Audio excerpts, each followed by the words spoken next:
Jadi tuan-tuan masuklah dekat link Telegram tu untuk mengetahui info semua sekali dengan maklumat sekolah. Jadi untuk surat ini kita menggunakan pengesahan. Apabila tuan-tuan buat pengesahan pada bulan 8 hari itu, tuan-tuan ada bagi 2 sampul surat, betul? Jadi sampul surat tu beralamat sendiri. Okey. Jadi kita menggunakan sampul surat itu untuk menghantar surat pemberitahuan kepada ibu bapa murid tahun 1. Sebenarnya kalau tidak ada PKP, kita akan mengadakan taklimat dan proses pendaftaran tahun 1, orientasi tahun 1 secara bersemuka dengan ibu bapa. Tetapi apabila PKP, kita terpaksa mengadakan secara maya Google Meet pada hari ini. Pintu. Jadi tuan-tuan dan puan, untuk makluman tuan-tuan dan puan, pihak sekolah mengucapkan terima kasih kepada anak-anak tuan dan puan yang terpilih untuk berada di SK Taman Rinting 3. Jadi pada pagi ini kita berdiri dulu. Mungkin ada yang belum kenal mungkin inilah anak yang pertama. Kalau anak yang kelima dia kenal. Kalau anak yang pertama dia belum kenal lagi. Saya Cikgu Azian Mizanin, guru besar Sekolah Taman Rinting 3. Jadi saya harap kita dapatlah sama-sama dalam membentuk anak-anak kita di sekolah Kebangsaan Taman Rinting 3 ini. Apa yang saya harapkan ialah bersamalah kita membantu memberikan harapan kementerian supaya anak-anak kita ni dapat menjadi seorang insan yang terbaik. Jadi untuk seterusnya saya akan menyampaikan tentang pengoperasian sekolah. Berkaitan dengan transisi, cikgu saya akan sampaikan. Jadi saya akan ambil masa, saya cuba pendek, tidak lebih daripada 1 jam lah. Kita pun jarang-jarang berjumpa. Jadi kita akan dapatkan maklumat pada hari ini. Dekat ni suara saya jelas tak tuan-tuan dan puan? Jelas Ada tak dengar ke? Semua clear Kadang-kadang terputus-putus. Okey. Mungkin net agaknya. Okey, jadi saya akan sampaikan tentang pengoperasian sekolah. Jadi tuan-tuan kalau nak catat, catatlah tentang pengoperasian sekolah murid tahun 1 2021.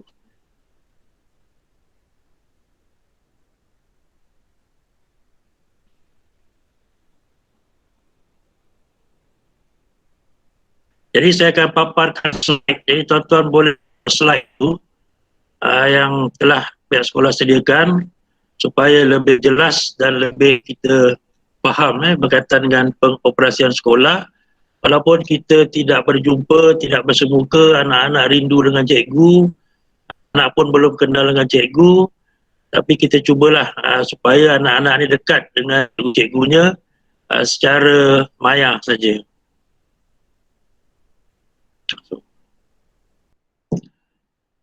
Okey, jadi saya ucapkan selamat datang ke SK Taman Rinting 3 sebelum lagi. Okey, inilah sekolah kita lah. Jadi tengok suruh anak-anak tengok. Inilah sekolah Kebangsaan Taman Rinting 3. Dia punya pintu pagar depan saja. Okey. Siapa yang dah pernah sampai ataupun anak-anak yang belum lihat sekolah, inilah sekolah dia. Belum dapat jumpa, belum dapat masuk lagi. InsyaAllah kalau PKP tamat ataupun kerajaan membenarkan untuk kita datang sekolah, maka kita akan dapatlah bersama dengan sekolah. Tuan-tuan dapat tengok slide tak? Sekarang ni slide dipaparkan. Ada slide Betul Ada Ya, saya nampak slide. Mungkin ada parent yang tak ada slide tu, cuba cek kembalilah.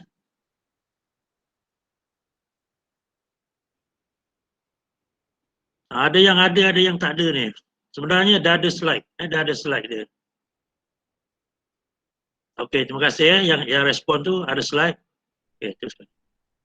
Okay, jadi inilah barisan kepimpinan sekolah teknik tinggi 3, iaitu saya sendiri sebagai guru besar, kemudian guru pelajaran 1 iaitu guru pentadbiran dan juga kurikulum Cikgu Halimah binti Musa, dan guru pelengkanan HAM iaitu Cikgu Raiza binti Abdul Rahim, dan guru pelengkanan kokurikulum Cikgu Azli bin Bakhtiar. Jadi inilah kita punya barisan pentadbiran yang akan menguruskan pentadbiran sekolah di samping seramai 46 guru-guru yang akan membantu pihak sekolah menguruskan anak-anak tuan-tuan dan puan-puan. Jadi untuk tahun 2021, kita rasa bersyukurlah kerana sekolah kita, SK Taman Rinting 3, telah diiktiraf sebagai sekolah transformasi 25. Jadi dalam erti kata yang singkatannya ialah TS25. Jadi di Pasir Gudang ni pada tahun 2021, terdapat 10 buah sekolah yang telah diiktiraf sebagai sekolah TS25. Jadi apa sekolah TS25 ni ialah antaranya ialah pengurusan dan pimpinan serta pedagogi dalam PDP, melahirkan modal insan unggul melalui persekitaran pembelajaran yang menyeronokkan. Jadi tuan-tuan pun dah lihat tadi paparan anak-anak tahun 1 dan juga tahap 1 dalam PBD, beberapa aktiviti telah mereka laksanakan. Yang kedua, disokong kepimpinan yang berkualiti dan berwawasan. Kemudian yang ketiga, guru yang kompeten dan beraspirasi tinggi. Dan yang keempat ialah komitmen komuniti yang padu. Jadi nombor 4 tu ialah tuan-tuan dan puan-puan lah. Jadi maknanya kita sama-sama membantu anak-anak kita di SK Taman Rinting 3 untuk melahirkan satu transformasi yang cemerlang dan berjaya demi kemajuan anak-anak kita. Okay, kemudian hasrat Kementerian Pendidikan ialah dalam visinya ialah pendidikan berkualiti. Pendidikan berkualiti maksudnya kita guru-guru akan sampaikan, akan cuba hasrat KPM ni untuk menyampaikan pendidikan yang berkualiti kepada anak-anak. Dan bila pendidikan berkualiti, hasilnya ialah akan menjadikan insan terdidik dan negara sejahtera. Apabila pendidikan berkualiti tidak dapat, maka insan atau anak-anak kita tadi akan terdidik dan negara kita akan menjadi negara sejahtera. Tidak adalah masalah-masalah remaja, masalah-masalah di luar sana pada rakyat ataupun negara kita nanti. Kemudian bagaimana kita nak mencapai visi pendidikan KPM ni ialah kita melestarikan sistem pendidikan yang berkualiti untuk membangunkan potensi individu bagi memenuhi aspirasi negara. Jadi cara bagaimana pihak sekolah akan garapkan bagaimana untuk mencapai visi pendidikan yang berkualiti itu tadi. Jadi ini juga didorong oleh kerjasama daripada ibu bapa. Kemudian teman-teman, inilah aspirasi murid, di mana apabila murid berada di sekolah rendah, mereka akan mencapai 6 perkara, 6 aspirasi. Iaitu yang pertama ialah pengetahuan. Apabila murid berada di sekolah, paling tidak pun dia mesti ada dapat pengetahuan. Tak kiralah pengetahuan di dalam bilik darjah ataupun di luar bilik darjah. Sama ada bersifat akademik ataupun kurikulum. Kemudian mereka ini akan diberi kemahiran berfikir. Kalau dulu tak tahu bagaimana nak menyelesaikan matematik dan juga nak menulis, tetapi akhirnya mereka boleh membuat kemahiran berfikir menyelesaikan pelbagai masalah dalam pembelajaran. Kemudian kemahiran memimpin. Mereka juga didedahkan kepada kepemimpin di peringkat dalam kelas dulu. Ada yang jadi ketua kelas, ada yang jadi pengawas, ada yang jadi pengawas pusat sumber. Jadi mereka ini akhirnya akan ada satu kemahiran memimpin. Mereka akhirnya boleh memberikan arahan kepada rakan-rakan mereka sendiri. Kemudian kemahiran dui bahasa. Maksudnya selain daripada bahasa ibunda, kalau SK bahasa Melayu, mereka juga akan mempelajari bahasa lain dan ada kemahiran berbahasa Inggeris, berbahasa Arab dan sebagainya. Kemudian membentuk etika dan kerohanian. Di samping akademik, kita juga menerapkan nilai-nilai kerohanian pada kalangan murid-murid kita. Dan akhirnya di peringkat sekolah ini nanti akan membentuk satu identiti nasional. Kita akan melahirkan murid-murid yang taat kepada ibu bapa, percaya kepada Tuhan, taat kepada negara, agama, membentuk diri mereka dengan akhlak yang baik. Bermula daripada peringkat sekolah, sekolah rendah. Kemudian saya sampaikan juga tentang pencapaian Sekolah Kebangsaan Tambah Riting 3 dalam UPSR. Kalau kita lihat daripada tahun 2016, pencapaian UPSR di Sekolah Kebangsaan Tambah Riting 3 bermula dengan saya berada di Sekolah Riting 3 ni pada tahun 2016. Bermula dengan 76.6% dengan 5 calon 5A, 6A. Kemudian pada tahun 2017 kita ada 79.45% dengan 3 calon 6A. Dan 2018 kita dapat 77.23% dengan 5 calon 6A. 2019 kita dapat 78.24% dengan 2 calon 6A. Jadi tahun 2020 kita tidak ada UPSR sebab pandemik COVID-19 ni, maka UPSR ditiadakan. Dan tahun 2021, tahun ni kita tak pasti sama ada UPSR ada diteruskan ataupun sebaliknya. Jadi tuan-tuan dan puan, apabila PKP dilaksanakan pada 22 Mac pada tahun 2020, tahun lepas 22 Mac setelah murid-murid bersekolah daripada bulan 1 hingga bulan 3, maka 22 Mac negara kita dilanda wabak COVID-19. Maka pada tarikh 22 itu sekolah semua ditutup. Negara mengalami tempoh PKP, kawalan pergerakan secara total. Iaitu sekolah pun tidak boleh dibuka, kita pun duduk di rumah. Kemudian PKP dilanjutkan sehingga bulan April, diteruskan lagi, sekolah pun tak dapat dibuka. Kemudian akhirnya pada 24 Jun, KPM telah membuka semula sekolah. Cuba bayangkan daripada 22 bulan Mac hinggalah 24 Jun. 3 bulan murid tidak bersekolah, berada di rumah. PKP, cikgu pun tak boleh pergi sekolah. Jadi apabila sekolah dibuka semula pada 24 Jun 2020, maka sekolah beroperasi dengan mengikuti satu norma baru, iaitu terpaksa mengikut satu cara yang baru kepada murid-murid.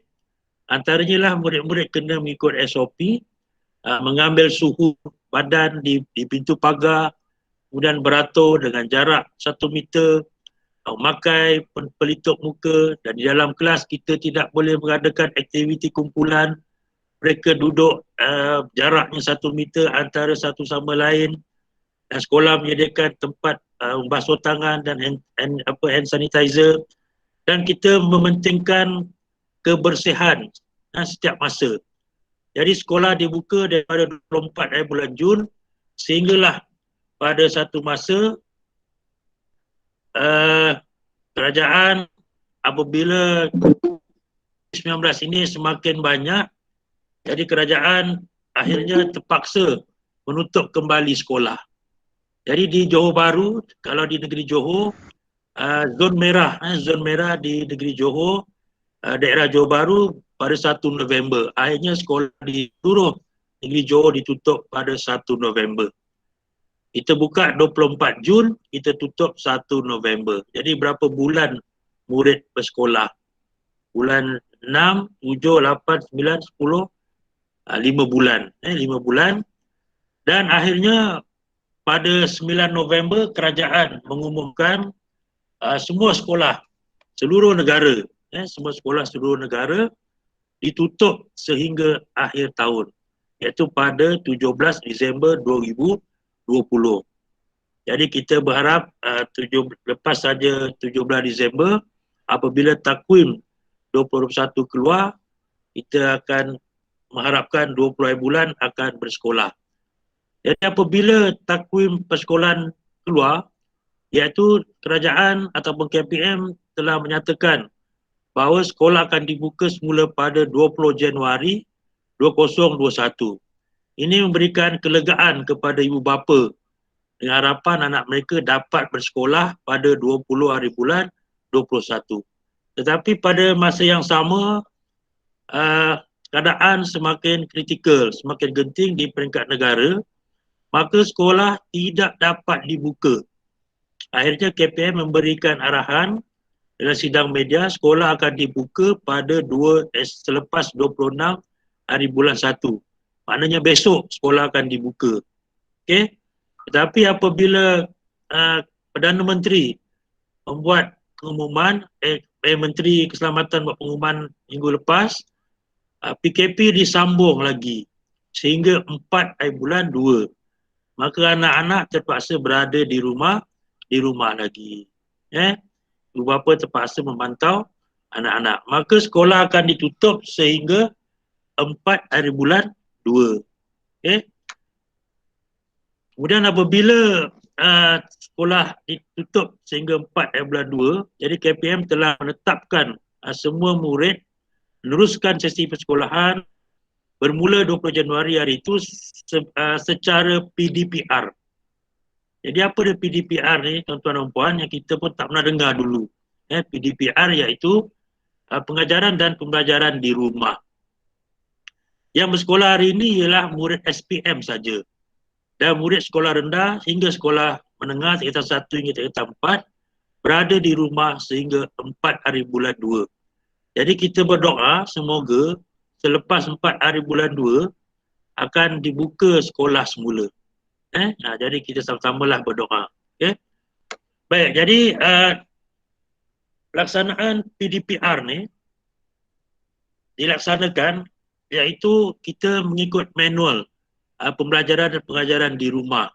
Jadi manual PDPR tuan-tuan boleh dapatkan daripada MOE ataupun Kementerian Pendidikan di Google saya, cari KPM. Kita boleh dapatkan manual pengajaran di rumah. Apa dia PDPR ni tuan-tuan dan puan?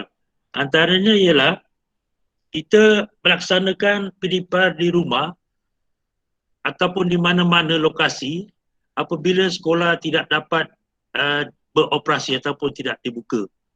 Jadi PDPR ni boleh dilaksanakan dengan 3 kaedah. Yang pertama ialah secara dalam talian ataupun in-stream, macam ni lah. Jadi ada guru-guru telah membuat pengajaran menggunakan kaedah Google Meet yang macam kita buat ni. Jadi dia nampak muka murid, kita boleh mengajar macam gini. Tetapi ada beberapa kekangan, kekangan di peringkat ibu bapa dan juga mungkin di peringkat guru itu sendiri. Kerana tidak semua ibu bapa yang boleh in-stream macam ini. Kita pun tak dapat nak masuk ini ramai sebab kita punya jumlah murid ada 133. Tapi yang hadir hari ini 51 saja. Jadi dia sama juga. Kalau kita buat in-stream dengan murid-murid pun, kaedahnya hasilnya pun akan menjadi tidak sepenuhnya. Kemudian kita ada dipanggil di luar talian. Di luar talian ni ialah kita menggunakan grup WhatsApp ataupun Telegram. Di mana cikgu-cikgu akan menghantar bahan ataupun link ataupun arahan kerja kepada murid-murid di dalam grup. Jadi saya percaya semua ibu bapa ataupun murid-murid sudah ada grup kelas masing-masing. Betul kan? Jadi dalam grup itu secara luar talian, ibu bapa cikgu-cikgu akan hantar bahan pembelajaran dan ibu bapa akan ikut apa yang perlu dibuat di dalam grup tersebut. Mungkin ibu bapa akan mengalami banyak grup di dalam handphone. Jadi kita mau tak mau kita terpaksalah gunakan kaedah ini sebab sekolah tidak dibuka. Yang ketiga ialah secara offsite. Offsite inilah pihak sekolah membuat perancangan dan berstruktur, iaitu pihak sekolah telah menyediakan sudut ataupun kotak atau box yang disediakan di peringkat sekolah di tangga bawah tu. Pihak sekolah akan ataupun guru-guru akan meletakkan bahan pembelajaran di dalam kotak tu. Jadi mulai 1 Februari insya-Allah kita akan cuba mengadakan offsite ni, guru-guru akan meletakkan modul ataupun bahan-bahan pembelajaran di dalam kotak. Kemudian akan beritahu ibu bapa di dalam grup supaya mengambil bahan-bahan tersebut di sekolah. Jadi tuan-tuan boleh datang sekolah, masuk pintu pagar, jumpa security ataupun guard, bagi tahu dia nak ambil bahan pembelajaran di dalam kotak. Jadi boleh teruskan. Jadi insya-Allah menjelang bulan 2 nanti kita akan buat offsite ni di tahun lepas pun kita dah buat. Ada lagi kotaknya tu. Okey, kemudian inilah antaranya apakah peranan ibu bapa. Inilah norma baru tuan-tuan. Jadi ibu bapa penjaga berperanan untuk membantu anak dapat maklumat berkaitan sesi PCR ataupun arahan ataupun kerja rumah yang diberikan oleh guru. Dan juga membantu anak-anak mengakses Delima ataupun Google Meet ataupun Edweb TV, TV pendidikan, Cikgu Tube dan sebagainya. Jadi di situ ada bahan-bahan pembelajaran yang boleh kita gunakan. Kalau tuan-tuan tengok dalam skrin tu ada kotak-kotak yang pihak sekolah sediakan. Itu ialah offsite. Maknanya bahan-bahan pelajaran diletakkan di dalam kotak-kotak tersebut untuk bapa ambil bahan tersebut. Jadi bermula di Pondok Jaga, tulis nama, kemudian ambillah bahan tersebut jika guru-guru ada memberi maklumat di dalam grup WhatsApp. Baik, kemudian kita pun tak tahu bila sekolah akan dibuka. Kalau sekolah dibuka, saya pun tak tahu bila. Kita tunggu PKP akan tamat pada 4 bulan 2. Jadi kalau ada pengumuman menteri, sekolah akan dibuka pada minggu depan tersebut tu, maka kita semua akan terus bersekolah. InsyaAllah kita jaga diri kita, ikut SOP yang betul, sekolah pun boleh dilaksanakan dengan keadaan mengikut SOP. Okey. Jadi apabila sekolah dibuka nanti, murid-murid akan mengikut SOP lah. Tahun 1 mungkin baru tahu. Tahun lepas murid yang lain dah tahu, dah mengalami SOP di dalam sekolah. Antaranya jika anak tuan-puan tidak sihat, suhunya 37.5. Kalau suhu 37.5 tidak dibenarkan datang ke sekolah. Tidak perlu hadir. Kalau suhunya 37.5, kalau tuan-tuan ada alat termometer di rumah, kalau cek suhunya panas, demam, batuk, sesama, tidak perlu hadir ke sekolah. Tapi kalau dah sampai pintu pagar sekolah, guru akan membuat imbas suhu badan. Kalau bergejala ataupun 37.5, kita minta ibu bapa bawa balik anak ke rumah. Mereka pun masuk ke kelas dalam keadaan penjarakan fizikal 1 meter dan berada di kelas pun keadaan meja tu susunannya pun penjarakan 1 meter. Dan mereka akan makan di dalam kelas. Makan di dalam kelas, ibu bapa digalakkan membawa bekal, dan kalau tak bawa bekal, mereka akan turun ke kantin, membeli secara bungkus saja. Tidak ada makan di kantin. Jadi mereka akan beli packing, naik ke dalam kelas untuk makan. Lepas makan, sampah ataupun sisa makanan akan dibuang dalam tong sampah. Tong sampah pun berada di tepi kelas. Dan mereka akan basuh tangan di sinki yang telah disediakan oleh pihak sekolah.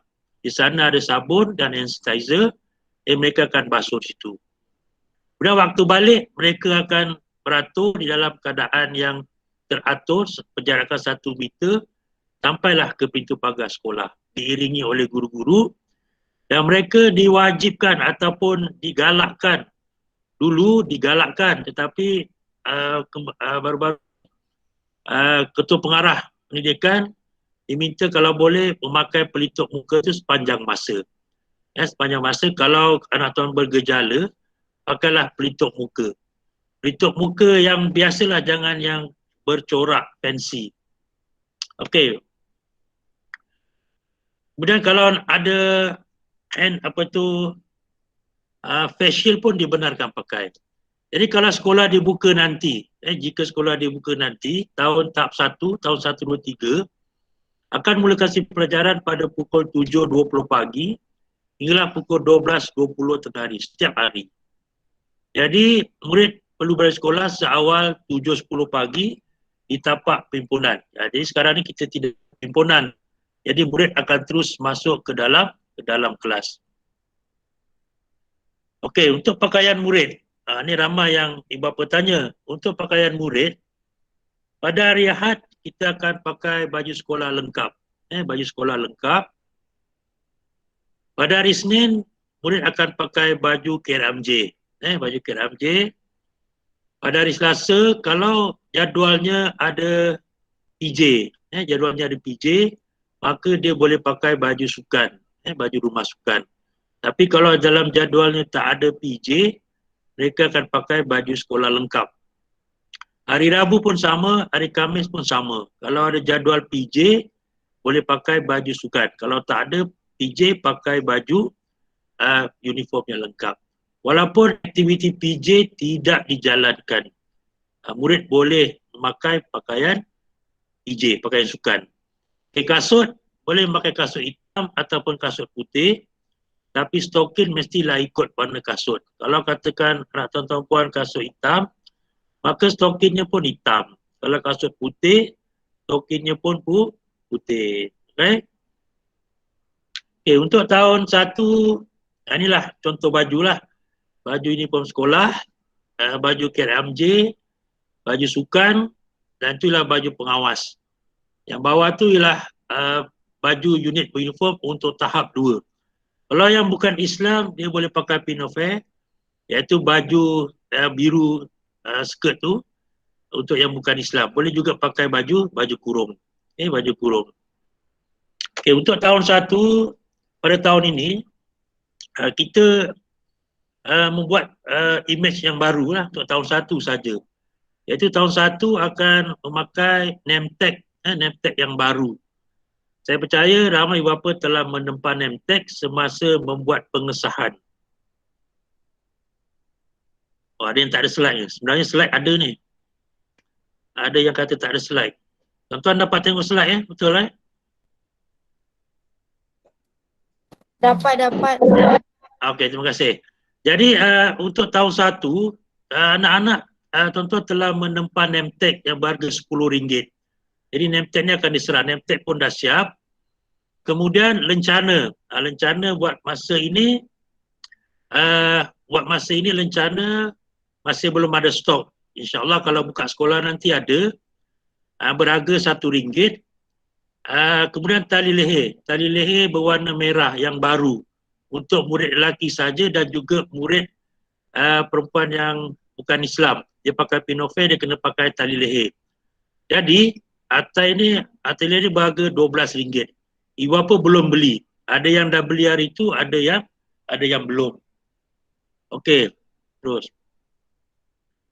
Jadi guru kelas tahun 1, saya perkenalkan tahun 1 Arif ialah Cikgu Azliza. Tahun 1 Pistari, Cikgu Syafika Mahira. Cikgu tahun 1 Cerdik, Cikgu Nik Nur Azliana. Tahun 1 Pintar, Cikgu Samiatul Afifah. Jadi ini 4 orang guru. Okey, cikgu kelas tahun 1. Tuan-tuan dan puan-puan, anak-anak tuan puan ni kita tidak streaming kita tidak letakkan kelas 1, 2, 3, 4, bukan. Kelas ni bukan bermakna grade kelas, tak. Dia bilangan kelas saja. Tidak ada grading, tidak ada streaming, tidak ada grading, tetapi kita letak berdasarkan kapasiti jumlah murid dan juga jantina. Okey, kita komposisi kaum, jantina dan juga kapasiti murid dalam satu kelas. Tidak ada kelas nombor 1, kelas belakang, tak ada. Tak ada istilah kelas depan, kelas belakang, kelas pandai, tak ada. Sama saja semua. Okey, inilah guru-guru kelas tahun 1, iaitu Cikgu Azliza, Cikgu Syafika, Cikgu ni Nur Azhar, Cikgu Samiatul. Jadi mereka ni lah, kalau cikgu di dalam grup, cikgu boleh kenal mereka lah kalau yang belum kenal. Okay? Tapi dalam grup tu tolonglah gunakan grup secara berhemah, jangan terlalu emosi, kita sama-sama kerjasama lah, kerjasama untuk membantu pihak sekolah. Jangan terlalu banyak komen lah. Maksud saya komen-komen yang tidak begitu membina lah. Berilah komen-komen ataupun semangat kepada guru-guru kita untuk terus melakukan PDPR dan menjaga kebajikan anak-anak. Kita pun norma baru ni kita sama-sama, tidak ada pengalaman. Ini pengalaman tahun yang kedua, kita sama-sama bantu. Jangan terlalu emosi, terlalu komen yang kadang-kadang mengguris hati guru-guru dan juga rakan-rakan ibu bapa di dalam grup. Okay? Jadi kalau ada urusan, kita boleh jumpalah guru-guru tadi. Jadi untuk pengambilan buku teks, jadi tuan-tuan dan puan dibenarkan untuk datang ke sekolah pada 3 hari bulan 2. Okay, 3 bulan 2 untuk mengambil buku teks. Buku teks, yang pertama mengambil buku teks, yang kedua ialah mengambil peralatan tahun 1. Kalau di dalam surat itu ada dinyatakan di belakang ni, dia dinyatakan belakang ni, dalam surat ni, okay, ada bayaran yang tuan-tuan kena perlu jelaskan untuk anak tu sendiri, bukan untuk kegunaan lain. Iaitu yang pertama ialah buku transisi, harganya RM5, kemudian file profile RM5, tanda nama sementara transisi RM3, tanda nama yang tadi tu yang tuan-tuan dah tempah, harganya RM10. Kalau yang belum, boleh buat tempahan pada 3 hari bulan. Kemudian tali leher tahun 1 untuk lelaki, harganya RM12, dan juga lencana harganya RM1. Jadi kesemua peralatan ini boleh didapati pada 3 hari bulan 2, 2021. Jadi tuan-tuan datang ambil buku teks dan mengambil peralatan tahun 1 dengan membuat bayaran. Sila ikut SOP yang telah ditetapkan. Kemudian ada beberapa dokumen dan juga serahan modul diberikan kepada ibu bapa. Jadi saya berharap ibu bapa boleh hadir pada 3 hari bulan 2. Okey? Ini sasaran kehadiran murid lah 95%. Jadi yang lain-lain tu saya secara go through aja. Kalau anak-anak yang sakit, dia tidak perlu datang ke sekolah. Kalau ada anak-anak yang tidak hadir, kena beritahu kepada guru kelas. Right? Jadi saya go through saja ni. Okey, kemudian bantuan KPM. Ada bantuan-bantuan yang disediakan oleh pihak kementerian. Antaranya lah bantuan RM100 bagi yang berkelayakan. Kemudian ada bantuan RMT, makanan tambahan kepada yang berkelayakan. Kemudian ada bantuan pinjaman buku teks kepada semua warga negara Malaysia. Dan juga berbagai lagi jenis-jenis bantuan yang diumumkan oleh kerajaan dari semasa ke semasa. Ya, jadi tuan-tuan, saya buka soalan, saya menyerahkan kepada guru saya untuk menerangkan tentang program transisi. Kalau tuan-tuan nak dekat chat pun boleh, ataupun tuan-tuan buka mic sekejap tanya pun boleh, saya jawab.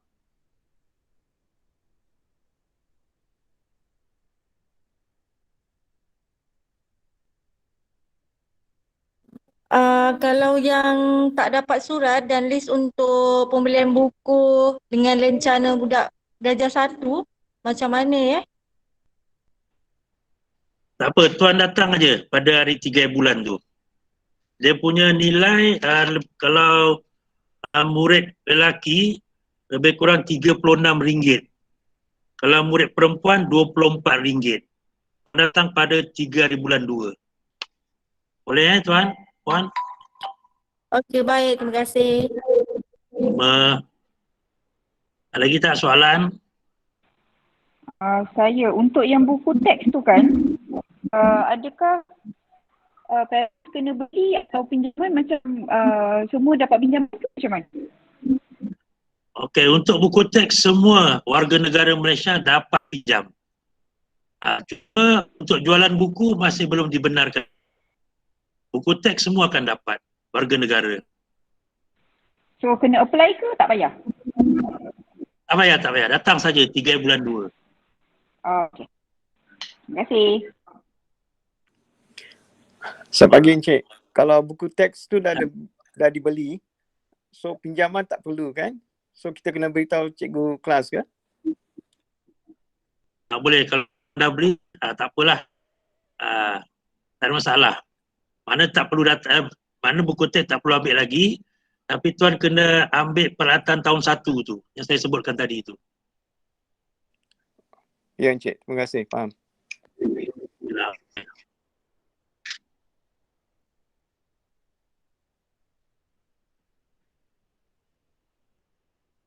Okey tuan, ada lagi tak? Untuk buku teks tu, kalau kita ada anak selain daripada darjah 1, boleh tak kita ambil pada hari yang sama? Dia kena ikut jadual. Sebab buku teks tidak disediakan pada hari ini. Macam ini dia kena ikut. Kalau 3 anak, 3 anak. Memang kena buat macam tu. Pasal guru kita pun terhad untuk menyediakan. Kita ikut jadual aja.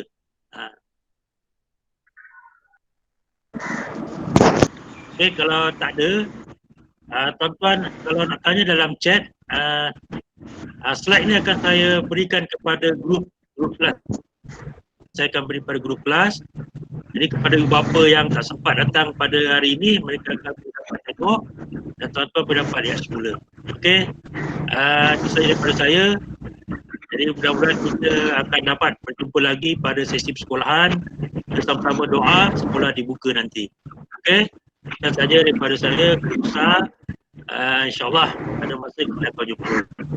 Jadi seterusnya cikgu saya akan tentang program transisi tahun 1.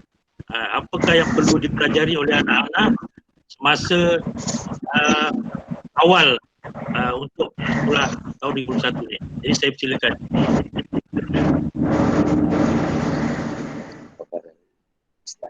Okey, baik. Assalamualaikum warahmatullahi wabarakatuh. Yang berusaha Tuan Guru Besar Encik Azian bin Rafidin, Puan Alimah binti Musa, Guru Penolong Kanan Pentadbiran, Encik Nur Azli bin Bakhtiar, Guru Penolong Kanan Co-Curriculum, Cikgu Azliza binti Hashim selaku penyelaras tahun 1 bagi tahun 2021. Okey, baik. Sekali lagi, Assalamualaikum warahmatullahi wabarakatuh dan juga salam sejahtera untuk semua ibu bapa yang ada dalam Google Meet pada hari ini. Okey, saya selaku wakil guru tahun 1 akan memberi sedikit penerangan berkenaan dengan program tahun 1 yang akan kita jalankan sehingga bulan Mac nanti. Okey, untuk pengetahuan ibu bapa, okey, sebelum tu saya nak tanya semua dapat tengok paparan sebab kita dah buka paparan sekarang. Okey, untuk pengetahuan Ya, dapat. Okey, terima kasih. Okey, untuk pengetahuan semua, KIT program transisi tahun 1 2021 ni kita dapat dari Kementerian Pendidikan Malaysia dan juga ni semua standardized lah, maksudnya satu Malaysia akan jalankan program yang telah digariskan oleh pihak kementerian. Okey, satu lagi saya nak maklumkan bahawa sebenarnya KIT program transisi ini disediakan sebelum pengumuman penutupan sekolah. Jadi kita sekarang cikgu-cikgu kita sesuaikan dengan konsep PDPR. Okey, slide.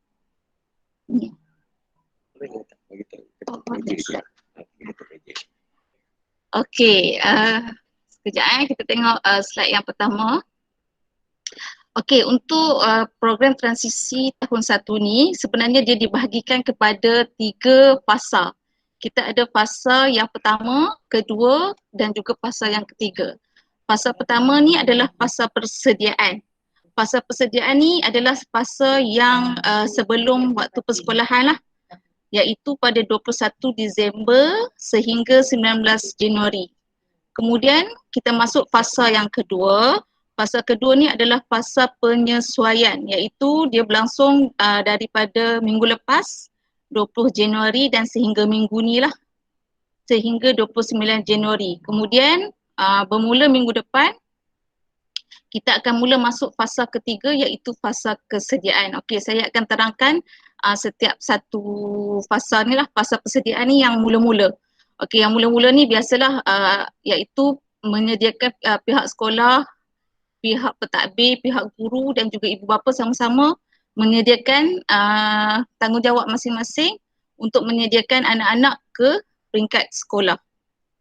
Okey, saya sebutkan dulu dari pentadbir sekolah. Pentadbir sekolah ni mula dia sediakan untuk dari segi pemilihan guru lah, pemilihan guru-guru tahun 1, kemudian menyediakan fasiliti, contohnya support system kepada guru-guru. Okey, keperluan apa yang guru-guru perlukan. Contoh macam kita perlukan modul, nanti kita akan sediakan modul untuk ibu bapa supaya senang. Sebab saya faham kita ada kekangan. Kadang ada parents yang tak ada printer, so nak print handout yang cikgu bagi tu susah. So mungkin lepas ni kita akan sediakan modul, so lebih mudah lah. Dari situ itu adalah tanggungjawab pentadbir lah. Yang kedua, guru. Okey, guru ni dia punya tanggungjawab dia adalah merancang aktiviti dan juga melaksanakan aktiviti serta dia punya interaction bersama ibu bapa lah. Okey. Dan yang ketiga adalah peranan ibu bapa macam yang guru besar dah sebut tadi, kena bimbing lah anak-anak di samping bagi komitmen kepada setiap kerja sekolah yang diberi oleh guru. Selain itu kita juga harap ibu bapa ni boleh bagi macam kita panggil dorongan dan juga gambaran positif supaya anak-anak ni seronok nak belajar walaupun dia belum datang sekolah tapi dia rasa bersemangat. Maksudnya bila pukul 9 pagi tu okey dia dah rasa bersemangat nak belajar. Okey. Tu persediaan sebelum masuk ke waktu sekolah lah. Kemudian masuk fasa kedua, fasa penyesuaian ni kita ada beberapa model orientasi. Boleh tengok dekat situ. Yang pertama kita ada rutin kelas. Rutin kelas ni sebenarnya dia lebih kepada waktu dalam kelas. Contoh memberi salam ataupun baca doa ataupun macam mana cara nak minta izin untuk nak pergi ke tandas ataupun rutin juga duduk di tempat masing-masing. Okay. So kalau waktu PDPR ni mungkin kita boleh bagi macam senaraikan apa benda yang boleh dibuat dalam kelas, macam itulah. Sebabnya kita tak boleh nak praktis. Jadi kita mungkin boleh bagi handout ataupun kita buat latihan bertulis lah untuk rutin dan juga boleh juga macam ada cikgu yang suruh minta murid bagi salam ke macam record voice. So kita akan sesuaikanlah dengan konsep PDPR. Yang kedua adalah model orientasi yang kedua, perbualan awal. Perbualan awal ni lebih kepada berinteraksi bersama dengan guru. Ini contoh kita boleh buat kalau macam contoh cikgu dah mark kerja. Okay, so boleh minta murid hantar voice record cakap terima kasih cikgu, macam itulah perbualan awal. Ataupun masa nak hantar kerja tu boleh cakap Assalamualaikum cikgu, saya siapa nak hantar kerja, macam tu. So boleh record voice, itu perbualan awal. Selain itu kita juga akan buat dalam dari segi macam mungkin akan ada teks untuk dibaca lah. Okay, seterusnya aktiviti fizikal. Aktiviti fizikal ni nanti cikgu PJ akan kendalikan.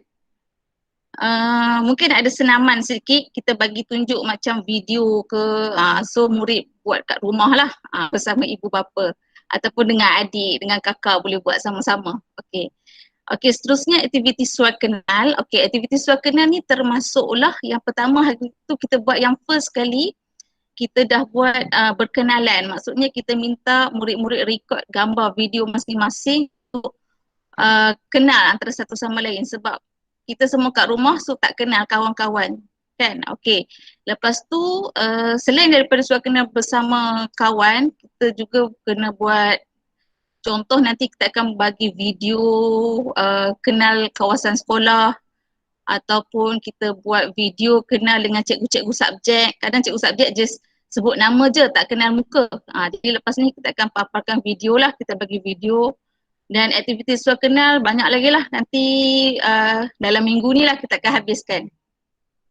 Baik, seterusnya aktiviti pembelajaran. Untuk aktiviti pembelajaran ni, untuk murid tahun 1 ni kita akan tekankan kepada dua basic lah. Yang pertama adalah numerasi, yang kedua adalah literasi.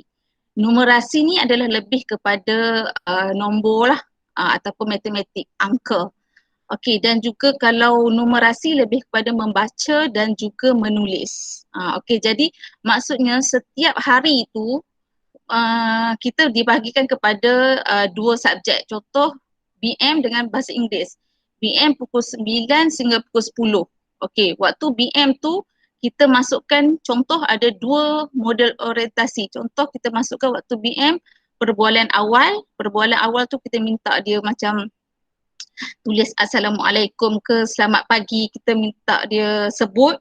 Dan juga ada aktiviti pembelajaran. Aktiviti pembelajaran tu mesti ada menulis lah. Contoh kita minta dia tulis yang surih yang ikut, yang sambungkan titik-titik tu. Itu contoh. Maksudnya setiap hari tu dalam model orientasi tu sekurang-kurangnya ada aktiviti. Sama ada aktiviti suara kenal dengan aktiviti pembelajaran ataupun aktiviti rutin kelas dengan aktiviti pembelajaran. Tapi setiap kali waktu macam yang ditetapkan tu mesti ada 2 atau 3 model orientasi ni lah. Okey, dan juga dalam model orientasi ni kita tak ikut subjek. Contoh kalau tengok hari ni pendidikan Islam, kita minta dia nyanyi lagu Johor, lagu bangsa Johor. Jadi ibu bapa jangan hairanlah kenapa pendidikan Islam belajar lagu bangsa Johor. Sebenarnya untuk model penyesuaian ni kita masih belum masuk ikut subjek. Dia ikut orientasi dulu. Okey. Yang lagu bangsa Johor, lagu negara kutu semua masuk dalam aktiviti suara kenal lah. Dan kemudian ada yang cikgu suruh lukis, ada yang cikgu suruh warnakan, cikgu suruh tulis. Tu semua masuk dalam aktiviti pembelajaran. Okey.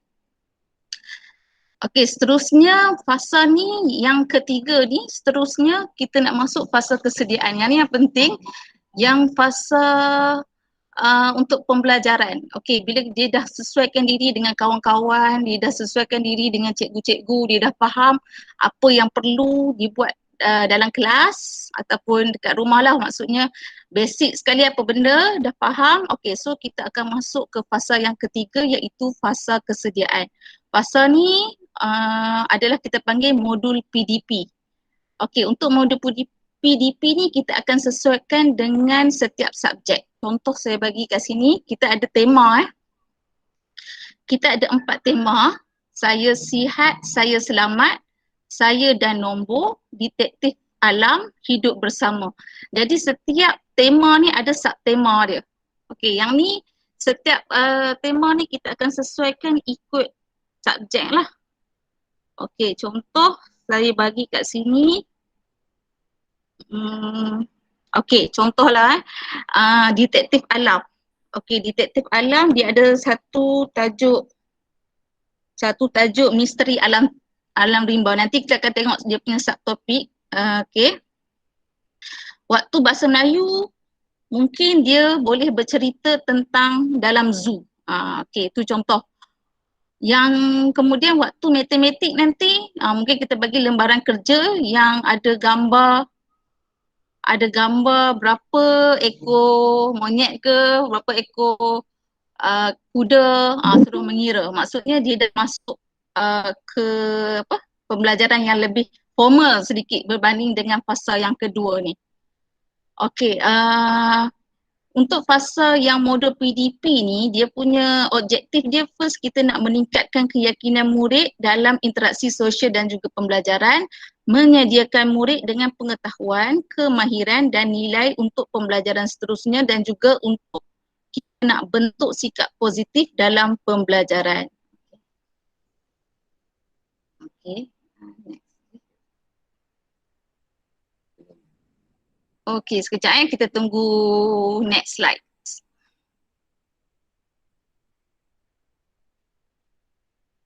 Okey, peranan dan tanggungjawab ibu bapa ni saya rasa saya dah tak perlu ulang lah sebabnya dah berulang-ulang kali cakap, dan saya sebagai guru subjek sendiri secara personal lah, saya rasa ibu bapa telah memberikan komitmen yang betul-betul kita pun terharulah dengan komitmen ibu bapa sebabnya contoh kalau kita bagi kerja hari tu juga banyak sangat mesej yang masuk, walaupun sebenarnya kita kebanyakan cikgu dia bagi masa lah kepada ibu bapa. Contoh kalau kita bagi kerja hari ini, at least kita bagi seminggu untuk siapkan, sebab kita pun tak nak ibu bapa macam terbeban sebab bukan satu kerja, bukan seorang anak kan, nak kena tengok ramai. So kita bagi seminggu lah selalu sebelum masuk ke pembelajaran yang seterusnya.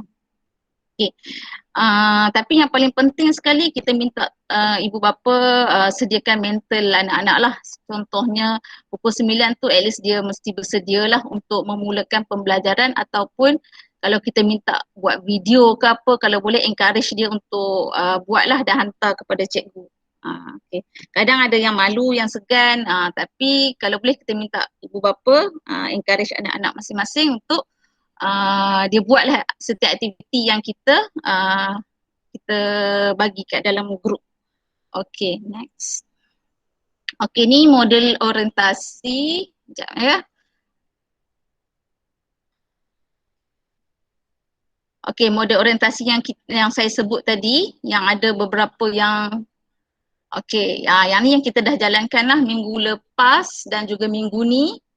Model orientasi ni sebenarnya untuk menyesuaikan murid dengan keadaan dan persekitaran sekolah, membina hubungan baik murid dan rakan sebaya dan guru, membina keyakinan diri murid untuk berkomunikasi dan juga menggalakkan pelibatan aktif murid dalam aktiviti pembelajaran. Okey, ni objektif utama model orientasi. Model orientasi yang kita buat pasal kedua tadilah, iaitu rutin harian, aktiviti pembelajaran, ada suara kenal, ada beberapa lagi yang saya sebutkan tadi. Okay. Next.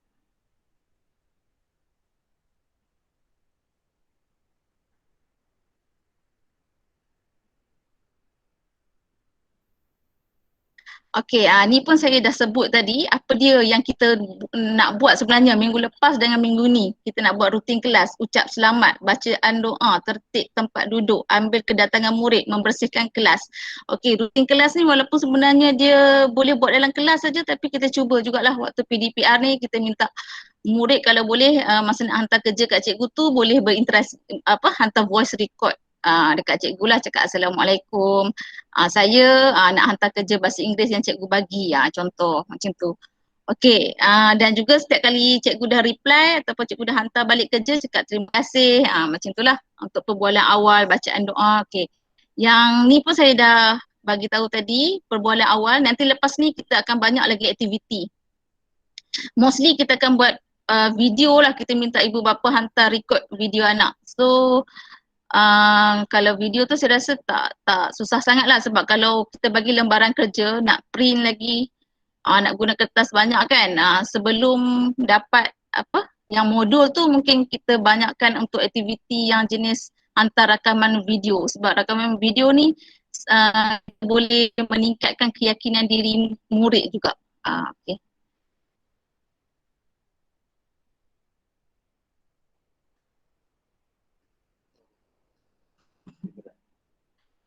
Okey, sekejap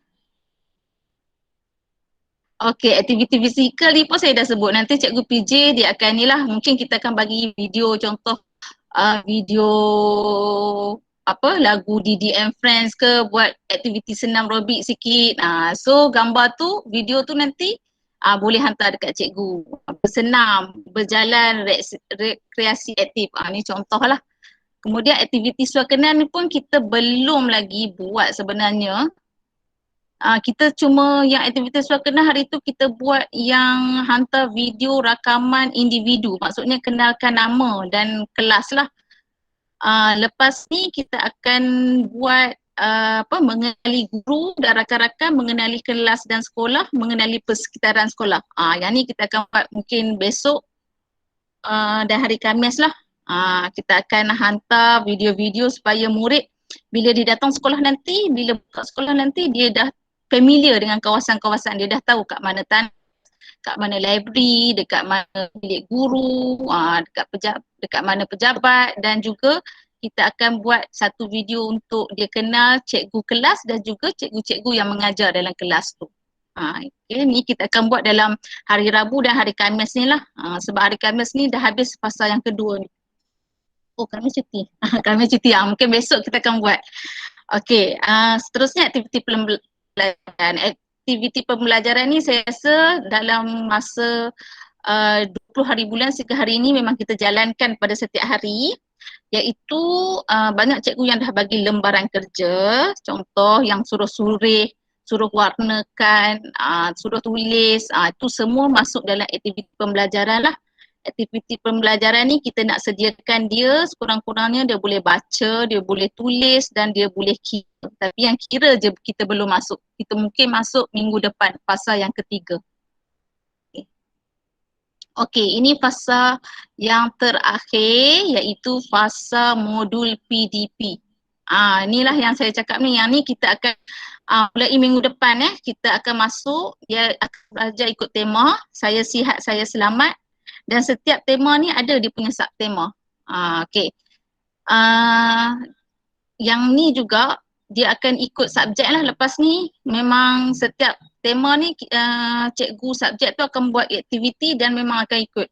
Contoh pendidikan Islam, dia akan ambil lah macam contoh saya selamat ni, ada aktiviti pendidikan Islam. Dan setiap tema ni juga, contoh satu hari tu kita ambil tajuk kita jaga kita. Cikgu bahasa Melayu dia boleh suruh baca teks ataupun dia suruh buat bina ayat yang pendek-pendek ataupun sebut perkataan yang pendek-pendek. Untuk bahasa Inggeris pula nanti sebut juga perkataan tapi sebut dalam bahasa Inggeris. Maksudnya satu tema tu boleh guna untuk banyak subjek. Okey, yang ni kita akan habiskan sehingga 25 Mac. Okey. Modul ni semua ada 4 dan juga subtema ni semuanya akan dihabiskan sehingga 25 Mac mengikut subjek. Cuma tak mengikut syllabus je lah. Kita akan relatekan macam mana pun kita akan relatekan aktiviti tu ikut subjek yang ikut yang ikut jadual PDPR tu lah. Okay. Dan selepas 25 Mac kita akan gunakan buku teks. Maksudnya kita akan start belajar secara formalnya, secara ikut syllabus, secara ikut buku teks hanya selepas 25 Mac. Okay. Next.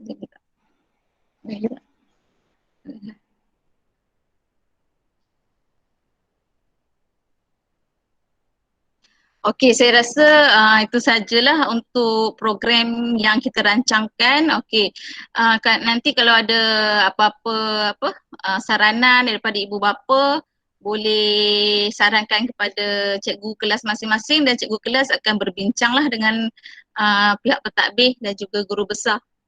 Okey, kalau ada apa-apa soalan boleh tanya sebab penyelaras pun ada kat sini, so mungkin dia boleh jawab soalan.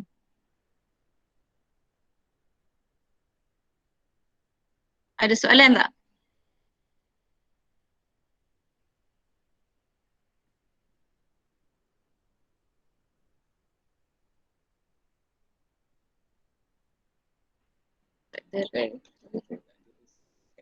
Okey, kalau tak ada, setakat ini sajalah. Saya ucapkan terima kasih kepada semua ibu bapa yang meluangkan masa untuk mendengar penerangan kita pada hari ini. Okey, so kalau ada soalan lanjut nanti semua boleh ajukan kepada guru kelas masing-masing. Okey, sekian. Assalamualaikum warahmatullahi wabarakatuh.